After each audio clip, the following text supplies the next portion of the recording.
Қалалардың қарқынды өсуінің қандай себебі болуы мүмкін? Бұл өзгеріс қандай процесті білдіреді? Урбандалу халықтың қалаға шоғырлануы, қалалық өмір салтының кеңеюі, өнеркәсіптің дамуы нәтижесінде пайда болатын құбылыс. Тоқырау жылдары КСРО-дағы урбандалу үрдісінің белсенді кезеңі болды. Тоқырау жылдары дегеніміз 1960 жылдардың аяғынан басталып, 1980 жылдың соңына дейін жалғасқан КСРО-ның экономикалық, саяси және әлеуметтік дамуындағы бәсеңдеу кезеңі. Экономика бірқалыпты тоқырауға ұшырады, бірақ өнеркәсіпті кеңейту жалғаса берді. Сабақтың тақырыбы: тоқырау жылдарындағы демографиялық процестер. Осы сабақта Қазақстандағы урбандалу процесіне әсер еткен факторларды анықтайтын боламыз. Сталиндік депортациялар, тың игеру, өнеркәсіптік миграция нәтижесінде Қазақстан көпұлтты аймаққа айналды. 1960 жылдарға қарай Қазақстанда 100-ге жуық этнос өмір сүрді. Бұл жағдай Қазақстанды халықтар достығының зертханасы деп атауға негіз болды. 1989 жылға қарай этностар саны 130-дан асты. Урбандалуға әсер еткен негізгі факторлардың бірі ол өнеркәсіптің дамуы болды. 1950-70 жылдары Қазақстанға келушілердің негізгі ағыны орталықтың индустрияландыру саясатына байланысты болды.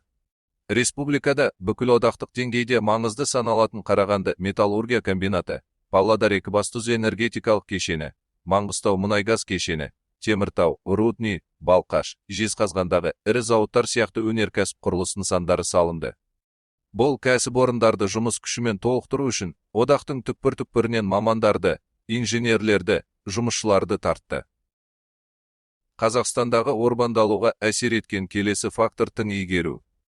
1954-62 жылдар арасында тың және тыңайған жерлерді игеру кезінде Қазақстанға 2 миллионнан астам адам келді.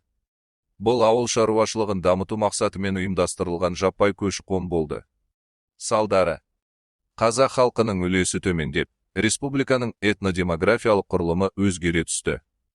1968 жылдан бастап сырттан келушілер саны азайғанымен, көшіп келген халық табиғи өсім есебінен өсе берді.